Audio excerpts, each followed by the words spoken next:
powered down their assembly lines. Human medical stations that treated patients from hundreds of worlds evacuated their staff and sealed their doors. The humans were not just leaving the council. They were taking everything with them. Commander Ben Carter stood on the bridge of the defensive station at Proxima Post and watched the evacuation proceed with military precision. The outpost sat at the edge of council space, monitoring the border with the hostile Kryn Empire. For 20 years, this station had served as the primary warning system and first line of defense against Kryn incursions. Ben had commanded the human contingent for 5 of those years, working alongside Valorian Xanther and a dozen other species to maintain peace. The Valorian co-commander, a stern officer named Kelva, stormed onto the bridge demanding answers. She wanted to know why human personnel were packing equipment and preparing to abandon their posts. Ben calmly explained that humanity was withdrawing from all council operations. Kelva's face went through several color changes as she processed this information. She insisted that Ben could not simply leave, that the defense treaty required human participation, that the council had not approved this action. Ben smiled politely and reminded her that the defense treaty was signed between humanity and the council. Since humanity was no longer a council member, the treaty no longer applied. He wished her good luck defending the sector and returned to his work. Kelva tried to physically block human personnel from removing equipment, but Ben simply walked around her. Within 12 hours, every human had left Proxima Outpost. The defensive grid that humans had built and maintained went offline. The sensor network fell silent. The response protocols that human tacticians had developed became useless without human forces to implement them. The pattern repeated across 73 defensive positions. Humans withdrew from border stations, patrol routes, and joint military facilities. They took their ships, their weapons, their technical expertise, and their tactical knowledge. The Council Military Command suddenly found itself trying to defend territory that had tripled in vulnerability overnight. Admiral Jack Morgan appeared before the Galactic Council one final time, but the atmosphere had changed dramatically from Richard's last appearance. Jack did not stand at the petitioner's podium. He stood at the main floor entrance, broadcast on every screen in the chamber. He wore his full dress uniform, his chest covered in medals earned during 3 decades of defending council space. His message was brief and delivered without emotion.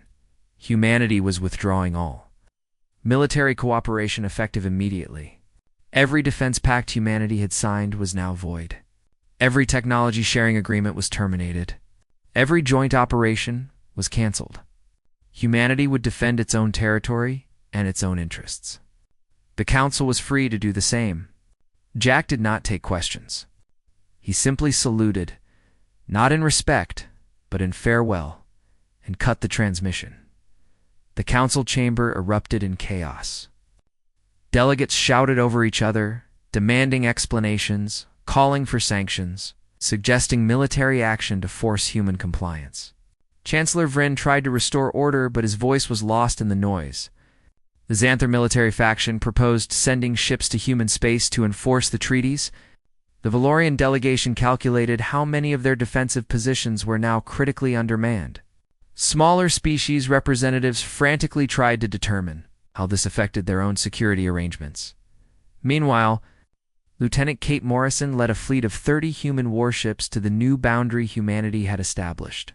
The ships positioned themselves in a careful formation, along what humans were now calling the Independence Line. Kate's orders were clear. Human space began here. Council vessels were no longer welcome without explicit permission. Any attempt to cross the line would be turned back. Any attempt to force passage would be met with appropriate force. The human ships activated their sensor arrays and began broadcasting a simple message on all frequencies. This space is under human jurisdiction. All council authority ends at this boundary. Kate watched her displays as council ships in the area detected the human fleet and scrambled to respond. Several Xanther patrol vessels approached the line, but stopped when they saw the human formation. Kate kept her weapons offline, but her shields at full power. The message was clear to anyone watching. Humanity was not asking permission anymore. On Earth, President Greg Hamilton addressed the Unified Government Assembly. The room was packed with representatives from every human nation and colony. Greg spoke about the 30 years humanity had spent trying to earn respect through patience and compromise. He talked about the lives lost because Council species considered human safety expendable. He mentioned the technologies humanity had shared freely while receiving nothing in return. He listed the insults, the restrictions, the double standards that humanity had endured. Then he talked about what came next. Humanity would focus on its own development, its own people, its own future. Human colonies would expand without asking Council permission. Human trade routes would be established based on human interests. Human military forces would defend human space according to human priorities. The Council had treated humanity as subordinates for 3 decades. Now humanity would show them what independence truly meant. The assembly erupted in applause. Greg raised his hand for silence and continued. This was not about revenge or anger. This was about self-respect. Humanity had proven itself countless times and received only contempt in return. No more. The galaxy would learn to deal with humanity on equal terms, or not at all. Back in Council space, the reality of the situation became clearer with each passing hour. Trade routes that humans had protected saw an immediate increase in pirate activity. Border sectors that humans had patrolled reported Kryn scout ships probing for weaknesses. Manufacturing that humans had managed ground to a halt as other species tried to figure out the complex systems. Medical facilities that humans had staffed turned away patients because no one else knew how to operate the equipment. Chancellor Vryn received a priority message from the Council's military command. The Kryn Empire had detected the withdrawal of human forces and was moving ships toward the now vulnerable border regions. Without human tactical coordination, the Council's response time had increased by 400%. Without human weapons technology, their defensive firepower had dropped by 60%. Without human personnel, they simply did not have enough trained people to maintain the defensive grid. The Xanther delegate, who had joked about humanity's departure, sat in his quarters reviewing economic reports. 17 Xanther worlds relied on human agricultural products. 9 Xanther industrial centers depended on human-manufactured components. The Xanther military used human tactical software in 70% of its ships. All of it was gone. All of it had vanished in less than 2 days. The Valorian delegate read reports from her own government with growing dread. The Valorian economy had contracted by 12% in 48 hours. The Valorian military reported that defensive capabilities had fallen to crisis levels. Valorian citizens were demanding answers about why their government had allowed this to happen. Across Council space, the same realization spread like a cold wave. Humanity had not been the junior member the Council believed them to be. Humanity had been the foundation holding everything together, and now that foundation had walked away, leaving the Council to discover just how much they had depended on the species they had treated with contempt. 3 weeks had passed since the human withdrawal, and the Galactic Council faced a crisis that grew worse each day. The Kryn Empire had launched coordinated attacks against 4 border sectors that humanity used to defend. Council military forces scrambled to respond, but their efforts were chaotic and ineffective. Ships arrived at battle zones hours late, because no one had maintained the rapid deployment protocols that human tacticians had designed. Defensive formations fell apart because the species involved had never learned to coordinate without human commanders managing the communications. Chancellor Vryn convened an emergency session in the Council chamber. The atmosphere was completely different from 3 weeks ago. No one was laughing now. The Xanther delegate sat quietly, his forearms folded in a gesture that his species used to show concern. The Valorian delegate looked exhausted, her skin showing stress patterns that indicated she had not slept properly in days. Representatives from smaller species whispered urgently to each other, their voices carrying a tone of barely controlled panic. Vryn presented the situation with brutal honesty. The Kryn had captured 2 minor outposts and were advancing toward more significant targets. Council forces had engaged them in 3 separate battles and lost every encounter. Casualty reports showed numbers that made several delegates gasp. Economic data showed that 14 species were experiencing severe disruptions to their supply chains. Medical facilities across Council space were operating at reduced capacity. Crime rates had jumped 40% in sectors where human patrols used to maintain order. The Valorian delegate stood and spoke about her government's analysis. They had run projections based on current trends. If the Kryn continued their advance at the present rate, 17 coup, Insil worlds would be under direct threat within 2 months. The Council Military Command estimated they would be unable to defend more than half of those worlds without human support. She paused and looked around the chamber. Her next words were difficult for her to say. Valorian leadership was recommending immediate diplomatic outreach to humanity to negotiate their return. The Xanther military faction representative objected strongly. He argued that the Council should not show weakness by begging humanity to return. They should instead impose sanctions on human space, blockade human trade routes, and demonstrate that the Council did not need humanity's help. Several other delegates voiced agreement. Though their words sounded hollow even to themselves, Director Helen Price sat in the command center of the human border station and monitored the Council's crisis with professional detachment. Her screen showed the movements of Council ships, the advance of Kryn forces, and the growing chaos in what used to be orderly space. She received regular intelligence reports from sources deep within Council territory, information that painted a clear picture of the deteriorating situation. One particular report caught her attention. A junior Valorian analyst named Thesa had sent encrypted data through unofficial channels. Thesa had compiled comprehensive information about the Council's military readiness, economic stability, and political cohesion. The data showed what Helen already suspected. The Council was collapsing faster than even optimistic human projections had predicted. Thesa's analysis included casualty estimates for the coming months that made Helen's stomach turn. Millions of civilians would die if the Kryn were not stopped. Helen forwarded the data to Earth with her own assessment. The Council was reaping what they had sown, but innocent people would suffer for their leaders' arrogance. She did not recommend action. She simply provided information. The decision about how humanity would respond belonged to people above her authority level on Earth. President Greg Hamilton met with his closest advisors in a secure conference room. General Paul Bennett presented 3 formal options. First, humanity could offer humanitarian aid to Council civilians while maintaining political separation. Second, humanity could maintain complete isolation and let the Council solve its own problems. Third, humanity could exploit the Council's weakness to expand human territory and influence. Greg listened to each option and the arguments supporting them. General Bennett favored limited humanitarian intervention.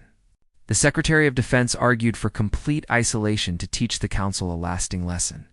The Secretary of State suggested that territorial expansion would only prove the Council's accusations about human aggression were correct. Greg sat quietly for several minutes after everyone had spoken. Then he presented a 4th option that surprised the entire room. Humanity would do nothing, and they would do it loudly. They would not send aid, not offer assistance, not expand territory, and not make any threats. They would simply continue their withdrawal and let the Council watch as every problem humanity used to solve became unsolvable without them. The Council needed to understand fully what they had lost before any conversation about the future could be meaningful. The advisors debated the approach for another hour, but eventually agreed. Greg signed the order. Humanity would maintain its borders, protect its interests, and ignore all Council communications. The silence would be more powerful than any statement. The Galactic Council attempted to reopen diplomatic channels with humanity. They sent formal messages through every available means. The messages were carefully worded, much more respectful than anything the Council had sent to humans in 3 decades. They spoke of mutual interests, shared concerns, and the potential for renewed cooperation. Some messages even included phrases that approached apology, though they stopped short of actually admitting fault. Every message went unanswered. Human communication arrays received the transmissions, logged them, and filed them away. No human official responded or acknowledged receipt. The silence from human space was absolute and intentional. Ambassador Richard Cole sat on his porch on New Montana Colony and read the Council's messages on his personal tablet. He had retired from active diplomatic service, but Earth still forwarded him the communications for his review. He read each one carefully, analyzing the language and noting the progression from demanding to requesting to almost pleading. He sent his analysis to the current diplomatic corps with a simple note. They still do not understand. They are offering concessions, but we are not negotiating anymore. The situation continued to deteriorate. The Kryn Empire captured its first major council world, a Valorian colony with a population of 4 million. The planetary defense forces fought bravely, but were overwhelmed within 18 hours. The Kryn began immediate occupation operations, and refugee ships fled the system, carrying whoever could escape. Council media broadcast images of the refugees, hoping perhaps that humanity would be moved to action by the humanitarian crisis. Human officials watched the broadcasts, felt genuine sympathy for the civilians caught in the violence. But sympathy did not equal responsibility. Humanity had warned the Council for years that their defensive arrangements were inadequate. Humanity had offered to strengthen border defenses and been rejected. The blood of those civilians was on the Council's hands, not humanity's. Trade routes throughout Council space saw a massive increase in pirate activity. The criminal organizations that operated in the sector had always existed, but human patrol vessels had kept them suppressed. Without that pressure, pirate fleets grew bold. They attacked merchant ships, raided cargo stations, and even began demanding protection payments from some of the smaller species. Council security forces tried to respond, but they lacked the coordination and rapid deployment capabilities that human forces had provided. A delegation of minor species representatives arrived at the human border station Sentinel Point.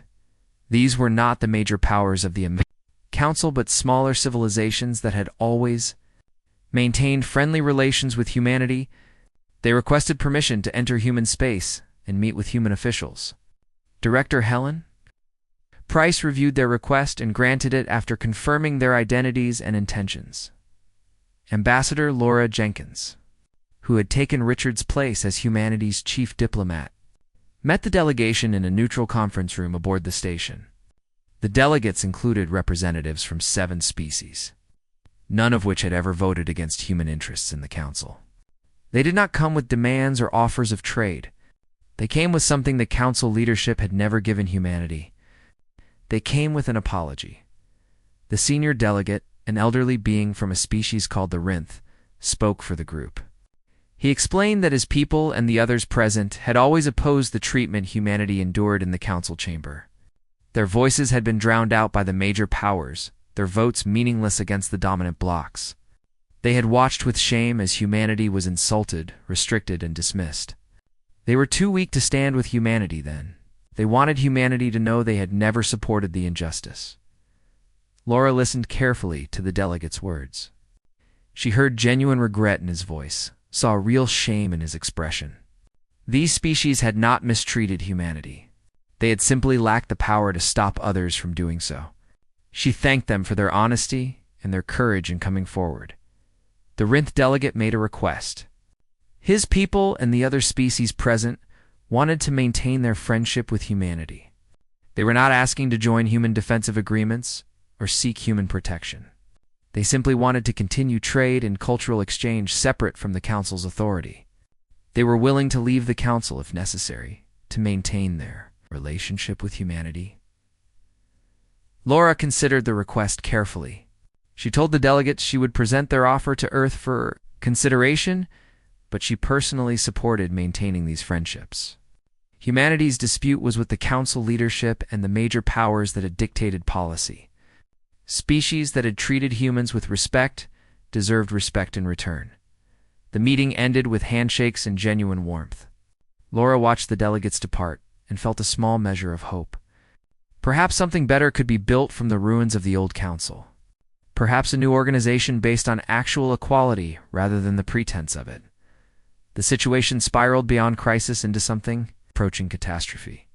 The Kryn Empire had now captured 3 Council worlds, and their advance showed no signs of slowing. Council military forces suffered defeat after defeat, each battle revealing new weaknesses in their coordination and strategy. Ships arrived at wrong coordinates because the navigation protocols humans had designed were no longer maintained properly. Weapon systems failed because the maintenance schedules humans had established were not being followed. Communications broke down because different species could not agree on priority channels without human mediators to settle disputes. Chancellor Vryn stood before the council chamber and delivered a speech that many delegates would remember for the rest of their lives. His voice carried none of its usual confidence. He spoke plainly about the failure ease of council leadership, including his own. The council had treated humanity with contempt for 30 years, and now they were paying the price. Billions of council citizens faced danger because their leaders had been too arrogant to recognize humanity's value. Vryn proposed a formal restructuring of council protocols to address human grievances and a complete overhaul of how member species were treated. The Xanther military faction erupted in anger at Vryn's words. Their senior representative accused him of cowardice and weakness. He argued that the council should never bow to human pressure, that accepting human terms would destroy the council's authority. Other delegates from the major powers voiced similar objections, though their words lacked conviction. The chamber knew the truth, even if some refused to admit it. The council was dying, and only humanity could save it. The chamber descended into chaos as delegates shouted at each other. Some demanded immediate reconciliation with humanity at any cost. Others insisted the council should stand firm, even if it meant their destruction. Smaller species representatives begged for someone to do something while their worlds burned. The session ended without any decision being reached. The council had fractured into competing factions, each with different ideas about how to proceed. Captain Derek Walsh commanded a human fleet conducting maneuvers near the border of what used to be council space. His orders were specific and came directly from Earth's military command. Demonstrate capability without aggression. Show strength without threatening. Let the council see what humanity had become while they were busy dismissing human potential. Derek's fleet consisted of 42 vessels ranging from small frigates to massive battlecruisers. They moved through space in formations that were new patterns that council observers had never seen before. The ships performed coordinated jumps, split into groups and rejoined, and executed tactical movements that would have been impossible for the old human fleet. 3 decades of experience defending council space had taught humanity valuable lessons. 3 weeks of freedom from council restrictions had allowed humanity to implement improvements they had always wanted to make. Council military. Observers watched the maneuvers with growing alarm. They recorded every movement, analyzed every formation, and ran simulations based on what they saw. The reports they sent back to their commanders painted a disturbing picture. Human naval doctrine had evolved significantly beyond what council intelligence had estimated. The ships showed better coordination than any council fleet could achieve. The weapon signatures indicated technology that surpassed current council standards. The defensive capabilities suggested shield systems that were at least a generation ahead of council designs. Derek smiled as he read the intercepted council transmissions. They were finally starting to understand. Humanity had never been weak. They had been restrained by diplomatic protocols and treaty obligations. Now those chains were gone, and humanity was showing its true capabilities. Derek ordered his fleet to continue the exercises. Let the council watch. Let them realize what they had taken for granted. The Xanther Military Command held an emergency meeting to assess the human fleet movements. Their best tactical analysts reviewed the data and reached a unanimous conclusion. In a direct military confrontation, Council forces would lose badly against humanity. The technological gap was significant, but not insurmountable. The real problem was doctrine and coordination. Humans fought as a unified force with seamless communication and shared tactical understanding. Council forces were a collection of individual species militaries that barely worked together even under the best circumstances. The Xanther representative, who had joked about humanity's departure, sat in his office reading the military analysis with shaking hands. His government had been building its defense strategy around the assumption that humanity was militarily inferior to the major council powers. That assumption was wrong. catastrophically wrong. The Xanther military had fewer ships than humanity, older technology, and inferior tactical training. If humanity ever decided to use force, his people would be helpless. The Valorian leadership reached a similar conclusion through their own analysis. They went one step further and ran economic projections. Even if the Council somehow resolved the military crisis without human help, the economic damage would take decades to repair. Valorian industry was already contracting at unprecedented rates. Unemployment had reached 15% and was climbing. Food shortages were beginning in some regions. Medical supplies were running low. The Valorian economy had been built on a foundation of trade relationships that no longer existed. Chancellor Vienne received intelligence reports from multiple sources, all pointing to the same conclusion. The Council could not survive without humanity, not in its current form, possibly not at all. He faced a choice between pride and survival. The Council could maintain its dignity and collapse, or it could admit its mistakes and beg humanity for help. Vryn made his decision. He drafted a personal message to Ambassador Laura Jenkins. The message acknowledged the injustices humanity had suffered. It admitted that the Council had been wrong to treat humanity as inferiors. It offered a complete restructuring of Council authority to ensure equal treatment for all members. It stopped just short of begging, but the desperation was clear in every word. Laura received the message and read it carefully. She noted the changes in tone and language compared to earlier Council communications. This message contained actual acknowledgement of wrongdoing, not just vague references to mutual misunderstanding. She forwarded it to Earth with her analysis. The Council was finally being honest. But honesty after 30 years of lies and 3 weeks of crisis was not necessarily enough. President Greg Hamilton read Vryn's message and called another meeting with his advisors. The discussion lasted for hours.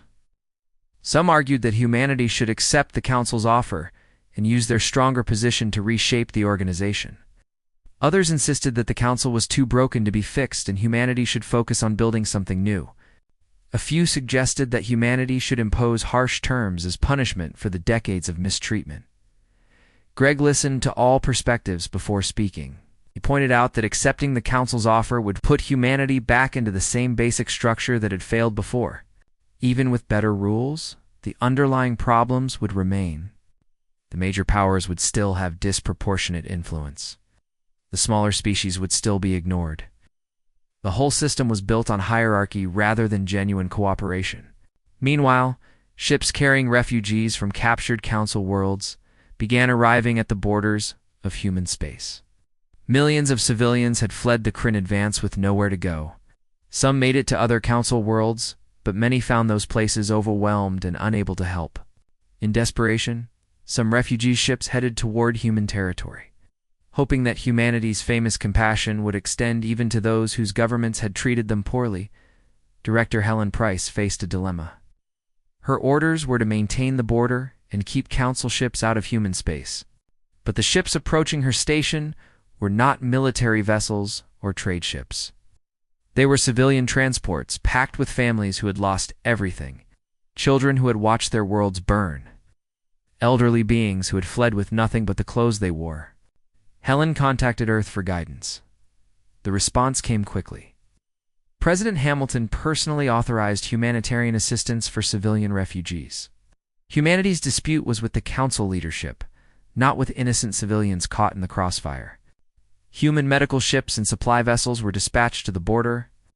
Refugee camps were established on uninhabited worlds in human territory. Food, medicine, and shelter were provided without conditions or demands for payment. The contrast was stark and impossible to ignore. The Council governments that had ruled for 1,000 years were unable or unwilling to care for their own people, humanity. The species those governments had called too young and too aggressive stepped in to help without hesitation. Refugees, who arrived expecting to be turned away or exploited, found themselves treated with dignity and kindness. News of humanity's humanitarian efforts spread quickly through Council space. Media broadcasts showed human medical personnel treating wounded Valorians. Images appeared of human engineers building shelter facilities for Xanther families. Reports described human food distribution centers feeding thousands of hungry beings. The story being told was clear. Humanity had the power to help, and the character to care. Council had neither. Chancellor Vren watched the broadcasts and felt something he had not experienced in his long career. Shame, real, deep shame, that cut through decades of accumulated pride and arrogance. Humanity was showing the Council what leadership actually looked like. Not through force or threats, not through demands or conditions, but through simple acts of compassion toward those in need. The Xanther representative received reports from refugees, his own people. They spoke of human kindness, human efficiency, human generosity. They asked why their own government had treated such beings with contempt. They questioned why the Council had driven away the one species that actually seemed to care about doing what was right. The Council chamber held another session, but the energy had completely changed. Delegates spoke quietly, their earlier anger and pride replaced by exhaustion and despair. They all understood now. Humanity had not just withdrawn from the Council. Humanity had exposed everything the Council pretended to be, but never actually was. The Emperor had no clothes, and everyone could see it clearly. 6 months had passed since. Humanity walked away from the Galactic Council, and the galaxy looked completely different. The Council still existed in name, but its authority had shattered into fragments. The Kryn offensive had finally been stopped, but only after 20 Council worlds fell to occupation. The cost in lives and resources had been staggering. The political cost had been even worse. Member species no longer trusted Council leadership to protect them or present their interests. The major powers that had dominated Council politics for centuries found themselves increasingly isolated. The Xanther government faced internal protests from citizens who questioned why their leaders had treated humanity so poorly. The Valorian economy struggled to recover from the loss of human trade networks. Both species still maintained their seats on what remained of the Council, but their influence had diminished dramatically. Smaller species began making their own arrangements for security and trade. They formed regional alliances based on geography and mutual interest rather than submitting to centralized Council authority. Some reached out to humanity. Others created their own defensive pacts. The galaxy was reorganizing itself around new power structures. Humanity emerged from the chaos as the dominant force in its region of space, not through conquest or intimidation, but through the voluntary association of species that recognize the value of human partnership. Ambassador Laura Jenkins stood in a conference hall in the human colony, world of New Columbia, and watched. Representatives from 23 species signed the document. That would create something new. They called it the Frontier Compact. The agreement was simple and built on principles that the old Council had only pretended to follow. Every member species had equal voice regardless of size or military strength. Territorial sovereignty was absolute and could not be violated under any circumstances. Military cooperation was voluntary, and members could withdraw at any time. Economic arrangements were bilateral between interested parties rather than dictated by central authority. Most importantly, every member committed to treating all others with respect and dignity. The signing ceremony took 3 hours as each species representative added their mark to the document. Laura watched species that had been enemies under the Council system sign as partners in this new arrangement. The old Council had maintained peace through intimidation and complex political maneuvering. The Frontier Compact hoped to maintain peace through mutual benefit and genuine cooperation. Several species that left the Council specifically to join the Compact. The Rinth people were first, followed quickly by 5 others. They explained to their former Council colleagues that they preferred a system where their voices mattered.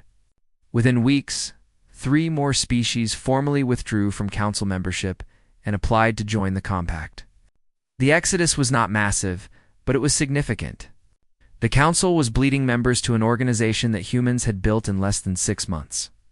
Commander Ben Carter, now promoted to Admiral, oversaw the integration of compact military forces. He worked from a command center on Sentinel Station, coordinating with officers from a dozen different species. The difference between this and his old Council posting was remarkable. Here, every species contributed according to its capabilities, and all contributions were valued equally. Strategic decisions were made collectively with input from every member. No single species could veto actions or impose its will on others. The compact defensive network functioned better than the Council's ever had, despite being much smaller. Human tactical doctrine formed the foundation, but each species added its own innovations and improvements. The Rinth had excellent sensor technology. A species called the Drell contributed advanced shield designs. Another group known as the Kessick provided specialized weapon systems. Together they created a defense force that was flexible, efficient, and surprisingly powerful. When a pirate fleet that had grown bold during the Council's collapse attempted to raid a compact world, they found themselves facing a coordinated response from 4 different species. The battle was over in 20 minutes. The pirates were captured, their ships impounded, and a clear message was sent to anyone watching. Compact space was protected, and violators would face consequences. The Council military observed the engagement with professional interest.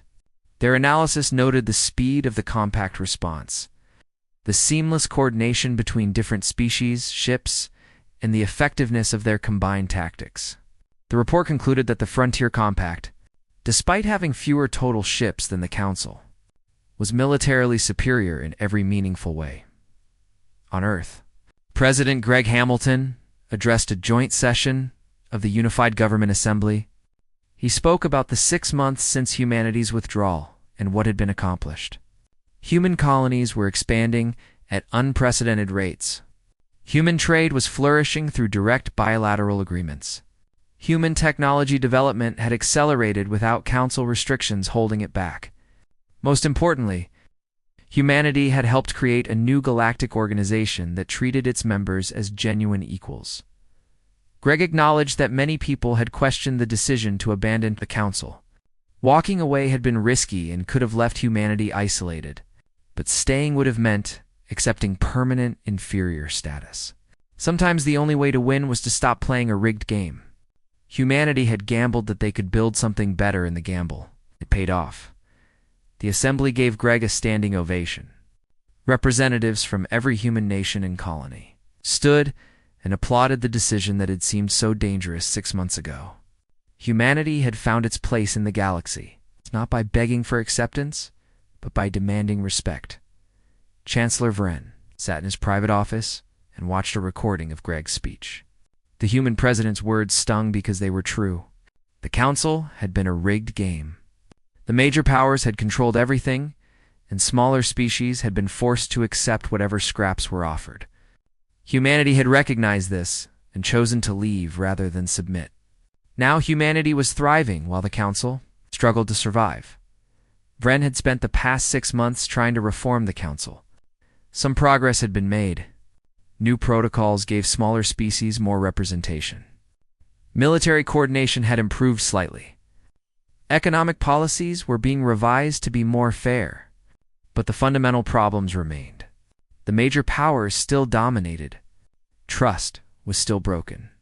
Members were still looking for the exits. A message arrived on Vren's private terminal. It was an invitation from Ambassador Laura Jenkins to visit New Columbia and discuss potential cooperation between the Council and the Compact. Vren read the message 3 times. The tone was polite but not deferential. Laura was not asking permission or seeking approval.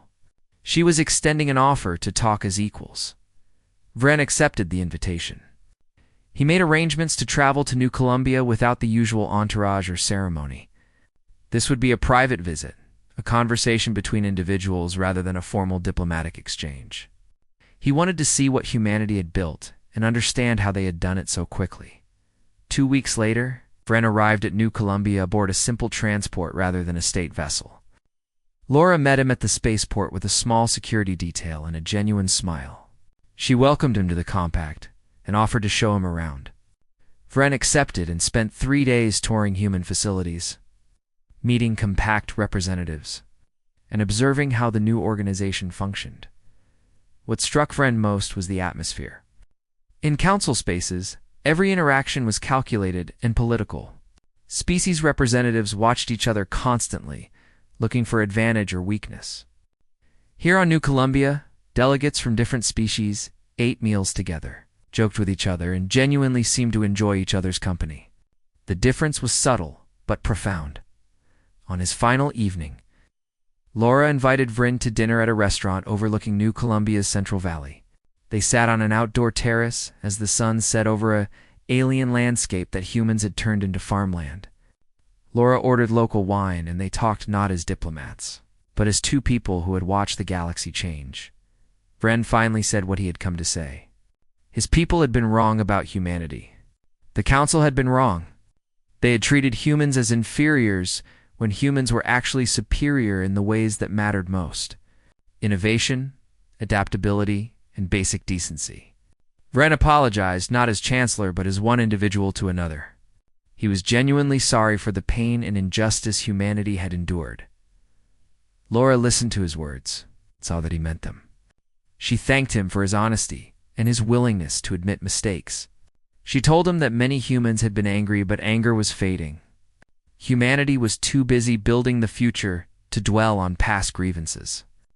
The question was not whether the Council could be forgiven, but whether it could change enough to be relevant in the new galaxy. Vryn asked if there was any possibility of cooperation between the Council and the Compact. Laura considered the question carefully before answering. The Compact would work with any organization that treated its members with respect. If the Council could genuinely reform and abandon the hierarchical thinking that had caused so many problems, then perhaps cooperation was possible. But humanity would never again accept subordinate status. The Compact would deal with the Council as equals or not at all. Later that evening, Vryn returned to his quarters and found Ambassador Richard Cole waiting for him. The retired diplomat had agreed to meet with Vryn at Laura's suggestion. Richard poured 2 glasses of Earth's whiskey, and they sat in comfortable chairs overlooking the city lights. Vryn asked Richard the question that had been haunting him for months. How had humanity done it? How had they built something so successful so quickly, while the Council with 1,000 years of history was falling apart? Richard took a sip of whiskey and smiled. The answer was simple. Humanity had built the Compact on actual principles rather than empty rhetoric. They treated partners as partners, not as subordinates. They valued contribution over status. They made decisions based on merit rather than politics. Most importantly, remembered how it felt to be disrespected and made sure never to make others feel that way. Vryn nodded slowly. He understood now. The Council had claimed to value equality, but practiced hierarchy. Humanity had experienced that hypocrisy firsthand and chosen to build something different, something honest, something that actually worked. Richard refilled both glasses and looked at the elderly Xanther Chancellor. He spoke gently but firmly. Humanity was not angry anymore. They were simply done waiting for others to recognize what humans had always known. Humanity belonged among the stars, and they would make their own way forward. The question was not whether the Council could accept that. The question was whether the Council could accept that humanity no longer needed their approval. Vryn drank his whiskey and understood that the galaxy had fundamentally changed.